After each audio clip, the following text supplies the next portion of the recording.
السلام علیکم ورحمۃ اللہ وبرکاتہ۔ اعوذ باللہ من الشیطان الرجیم، بسم اللہ الرحمن الرحیم۔ رب اشرح لی صدری ویسر لی امری واحلل عقدۃ من لسانی یفقہوا قولی رب زدنی علما اللہم فقہنا فی الدین۔ آج کا لیسن 273 سے 274 تک ہے۔ للفقراء الذین احصروا فی سبیل اللہ، فقیروں کے لیے، تنگ دستوں کے لیے، وہ لوگ جو روکے گئے اللہ کی راہ میں نہیں طاقت رکھتے دوڑ دھوپ کی زمین میں۔ یحسبہم الجاہل اغنیاء من التعفف، سمجھتا ہے ان کو جاہل کہ وہ دولت مند ہیں ان کی پاک دامنی کی وجہ سے۔ تعرفہم بسیماہم، تم پہچان لو ان کو ان کی علامتوں سے۔ نہیں سوال کرتے لوگوں سے الحافہ، چمٹ کر، اصرار کر کے۔ وما تنفقوا من خیر فإن اللہ بہ علیم، اور جو بھی تم خرچ کرو گے مال میں سے، بے شک اللہ اس کو جاننے والا ہے۔ الذین ينفقون اموالهم باللیل والنہار، وہ لوگ جو خرچ کرتے اپنے مال رات کو اور دن کو، سرا وعلانیہ، چھپا کر اور اعلانیہ، تو ان کے لیے اجر ہے ان کے رب کے پاس، نہ کوئی خوف ہوگا ان کو اور نہ وہ غمگین ہوں گے۔ تو اللہ فرماتے وہ لوگ جنہوں نے اپنے آپ کو دین کے لیے وقف کر دیا، اللہ کی راہ نے انہیں روک دیا، یعنی جیسے کوئی مسجد کا خادم ہے، کوئی محقق ہے جو دین پر غور و فکر کرتا ہے اور سارا دن اپنے اس کام میں مشغول رہتا ہے، جنہوں نے اپنے آپ کو دین کے لیے دنیا سے الگ کر کے دین کی وجہ سے یعنی گھیر لیے گئے، جیسے اس وقت اہل صفہ تھے اور اب بھی بہت سارے ایسے لوگ ہیں جو سارا ٹائم دین کا کام کرتے ہیں اور احادیث میں سے ضعیف اور دوسری احادیث کو پہچانتے ہیں، نکالتے ہیں اور اس میں سے الگ سے لکھتے ہیں اور بتاتے ہیں لوگوں کو کہ یہ چیز صحیح نہیں ہے یا یہ چیز بدعت ہے۔ تو یہ سارا کام ظاہر ہے کوئی کرے گا تو دین کا ہی فائدہ ہے اور ہمارا بھی فائدہ ہے کہ ہمیں صحیح چیز ملتی۔ تو ایسے تمام لوگ جو دین کے کام میں مشغول رہتے ہیں اور جنہیں اپنا کچھ کرنے کا ٹائم نہیں ملتا، زمین میں دوڑ دھوپ کا مطلب کوئی کاروبار کے لیے ان کے پاس ٹائم نہیں ہوتا، طاقت نہیں ہوتی، اور وہ سارا ٹائم اپنا اللہ کی راہ میں لگاتے ہیں۔ جاہل انہیں امیر سمجھتے ہیں، اغنیاء غنی سے ہے کہ وہ انسان جسے علم کی قدر نہیں ہوتی یا علم کی سمجھ نہیں ہوتی، وہ سمجھتے ہیں کہ یہ امیر ہیں من التعفف، ان کی پاک دامنی کی وجہ سے۔ پاک دامنی یہ کہ وہ مطلب اتنے اچھے انسان ہوتے ہیں کہ دوسروں سے سوال نہیں کرتے، جس طرح کی بھی حالات ہوتے ہیں اپنے آپ کو اس میں مطلب چھپا کے رکھتے ہیں۔ جیسے حضرت امام بخاری نے تن کے کپڑے تک بیچ دیے تھے دین کی خاطر، تو وہ لوگ جو اس راستے میں مشکلیں کاٹے، تو اللہ فرماتے ہیں انہیں ان کے چہروں سے پہچانو۔ وہ اپنی پاک دامنی کی وجہ سے، نہ مانگنے کی وجہ سے اور سفید پوشی کی چادر کی وجہ سے وہ تمہیں امیر لگتے ہیں۔ ان کی بڑی نشانی یہ ہے کہ لا یسألون الناس الحافا، لوگوں سے چمٹ کر سوال نہیں کرتے، مانگتے نہیں ہیں، اصرار نہیں کرتے کہ ہمیں یہ دے دو، ہمیں ہمارا وہ ختم ہو گیا، ہمارا یہ ختم ہو گیا۔ خاموشی سے اپنا کام دین کا کرتے رہتے ہیں۔ اور جو بھی تم خرچ کرو گے خیر میں سے، بے شک اللہ اس کو جانتا ہے۔ یہ اس وقت آیات نازل ہوئی جب اصحاب صفہ 80 سے زیادہ لوگ تھے اور وہ کوئی بھی ٹائم اپنا ویسٹ نہیں کرتے تھے کہ نبی صلی اللہ علیہ وسلم کی زندگی سے زیادہ فائدہ اٹھایا جائے، ان کی باتوں سے، ان کے عمل سے۔ کسی بھی طرح وہ نہ کوئی کاروبار کرتے، جیسے حضرت ابو ہریرہ تھے اور مزید بہت سارے کہ بعض دفعہ بھوک سے ان کی حالت غیر ہو جاتی، لیکن اتنے ڈیڈیکیٹ تھے کہ کسی سے جا کے کہتے نہیں تھے کہ ہمیں بھوک لگی۔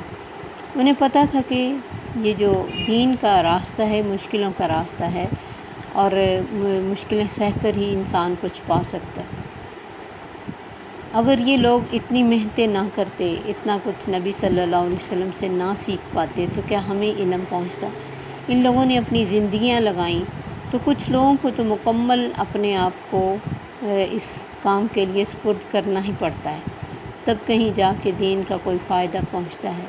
اور اس پر نیک لوگوں کو خرچ کرنے کی ترغیب دلائی گئی کہ نیکی کرنا چاہتے ہو تو آؤ، ان بے خبر نہ مانگنے والوں کو اور بہت ساری تکلیفیں برداشت کرنے والوں کو پہچانو، ان کے لباس، ان کا گفتگو، ان کا چہرہ، ان سے ان کو پہچانو، اور ان کی بے پرواہی کہ کسی نبی صلی اللہ علیہ وسلم سے جیسے کسی نے پوچھا کہ میں امیر ہونا چاہتا ہوں، آپ نے فرمایا دنیا اور جو دنیا کے پاس ہے اس سے بے پرواہ ہو جا، اللہ تجھے غنی کر دے گا۔ اور آپ نے فرمایا جو سوال سے بچے گا اللہ اسے بچائے گا، اور جو بے پرواہ ہوا اللہ اسے بے پرواہ کرے گا، اور جو صبر کرے اللہ اسے صبر دے گا، اور اس سے بہتر کوئی چیز کسی کو دی نہیں گئی۔ نبی صلی اللہ علیہ وسلم نے لوگوں کو منبر پر خطاب کرتے ہوئے خرچ کرنے کا خطبہ دیا اور فرمایا اوپر والا ہاتھ نچلے ہاتھ سے بہتر ہے۔ پھر آپ نے یہ بھی فرمایا جو مال کو بڑھانے کے لیے مانگے وہ آگ کے انگارے اکٹھے کر رہا ہے۔ ایک انصاری صحابی آپ کے پاس آئے اور آپ سے کچھ مانگا، آپ نے فرمایا تمہارے پاس کچھ ہے؟ اس نے کہا ایک پیالہ اور ایک ٹاٹ ہے۔ فرمایا اسے لے کے آؤ۔ جب وہ دونوں چیزیں لایا تو نبی صلی اللہ علیہ وسلم نے کہا کوئی ہے جو اس کو خریدے؟ ایک شخص نے 1 درہم لگایا، آپ نے فرمایا نہیں یہ کم ہے، اور 2-3 دفعہ آپ نے کہا کوئی ہے جو اس کو خریدے۔ اور کئی جگہ آتا ہے کہ حضرت علی نے، اور ایک جگہ آتا ہے کہ ایک اور صحابی نے کہا کہ اللہ کے نبی میں اسے 2 درہم میں خریدتا ہوں۔ آپ نے اس سے 2 درہم لے کے یہ چیزیں اسے دیں اور اس شخص کو کہا کہ ایک کلہاڑا خرید کے لاؤ۔ وہ لے کے آیا تو آپ نے اپنے ہاتھ مبارک سے اس کا دستہ ٹھونکا اور اس کے بعد سے فرمایا جاؤ اس کے ساتھ اپنی پیٹھ پر لکڑیاں لاد کر بازار بیچو، اس سے اچھا ہے کہ تم کسی سے مانگو۔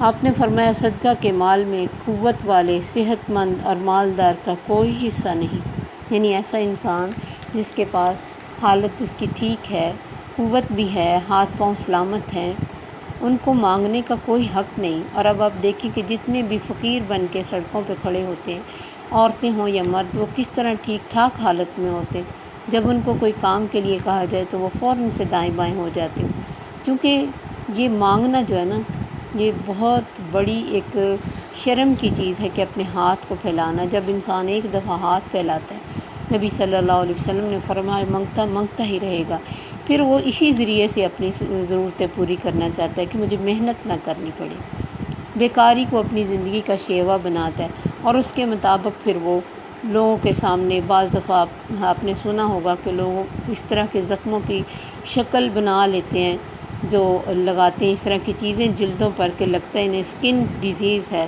اور پھر کس طرح ایک ایک سگنل پہ کھڑے ہو کے ایک ایک گاڑی کے آگے مانگنے والے بن جاتے ہیں۔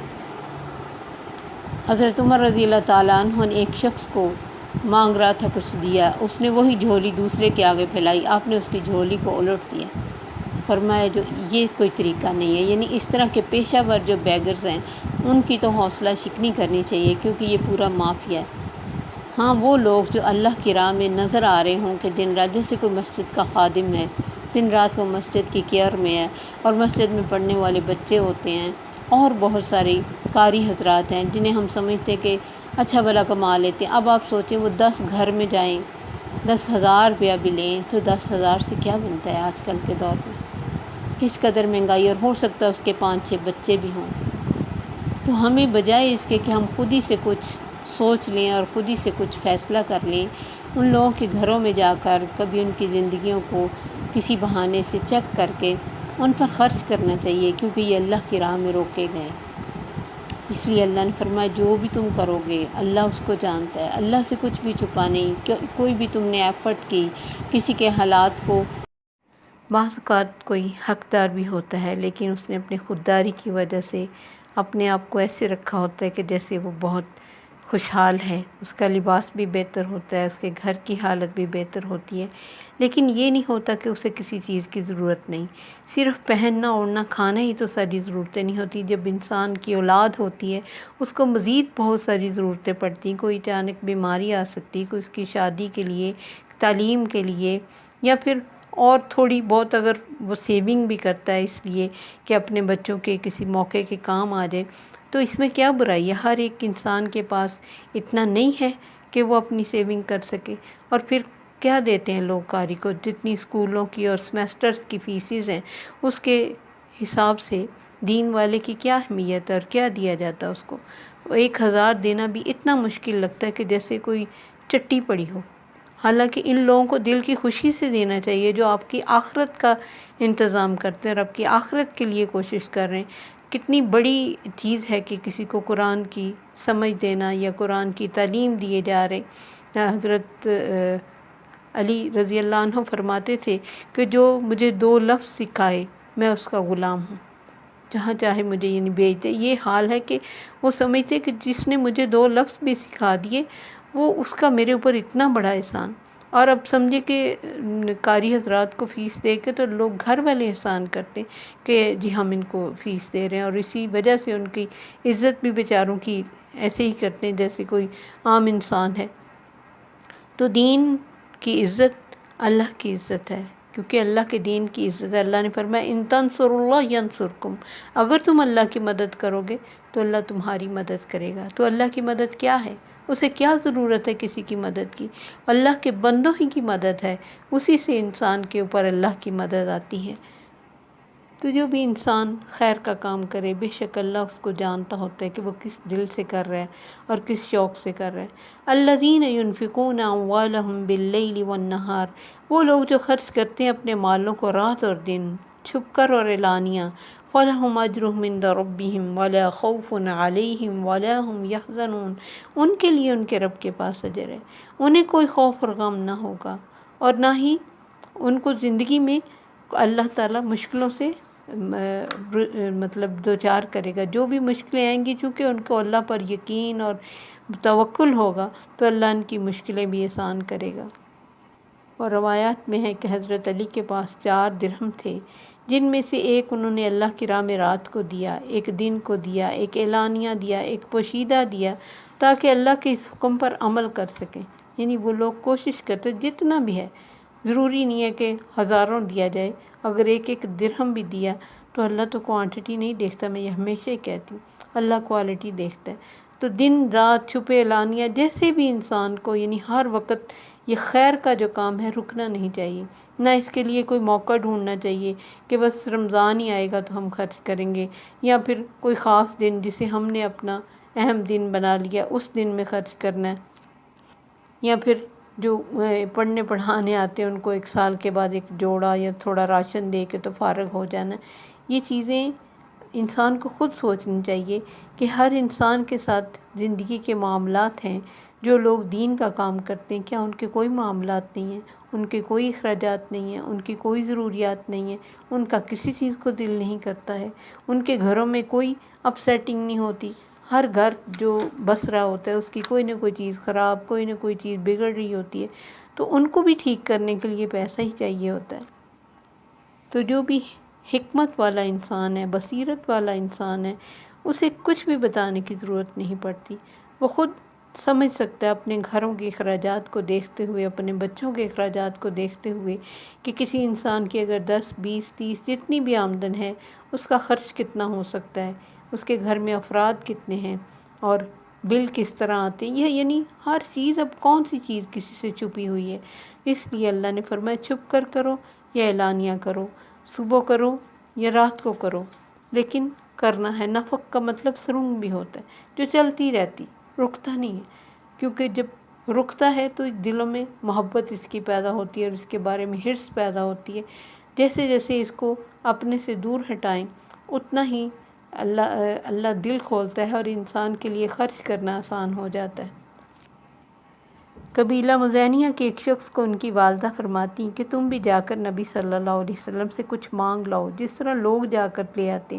وہ فرماتے کہ میں جب گیا تو نبی صلی اللہ علیہ وسلم کھڑے ہوئے خطبہ فرما رہے تھے کہ جو شخص سوال سے بچے گا اللہ بھی اسے سوال سے بچائے گا، جو بے پرواہی برتے گا اللہ اسے بے نیاز کر دے گا، جو شخص 5 اوقیہ کے برابر مال رکھتے ہوئے سوال کرے گا وہ چمٹنے والا سوالی ہے۔ تو میں نے دل میں سوچا ہمارے پاس تو ایک اونٹنی ہے جو 5 اوقیہ سے مہنگی ہے، اور ایک اونٹنی غلام کے پاس بھی ہے وہ بھی 5 اوقیہ سے زیادہ قیمت کی ہے، تو میں یوں ہی سوال کیے بغیر واپس چلا آیا۔ یعنی دونوں طرف اللہ تعالیٰ نے ایک تو کہا کہ ان پہ خرچ کرو، اور دوسری طرف ان کو بھی کہا کہ سوال نہ کیا جائے۔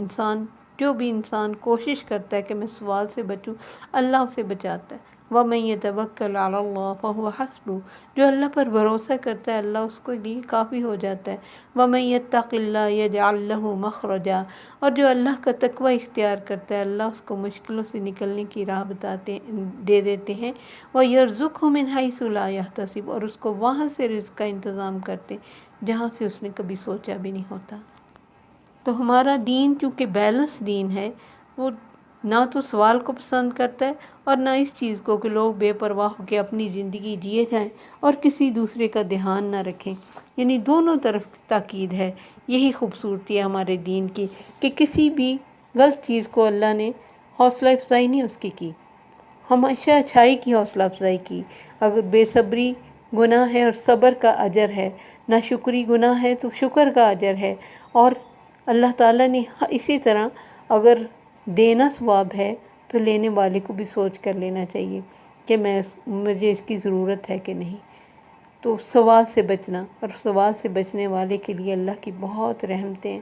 جیسے میں نے بتایا تھا کہ نبی صلی اللہ علیہ وسلم سے ایک شخص نے کہا اللہ کے نبی میں غنی ہونا چاہتا ہوں۔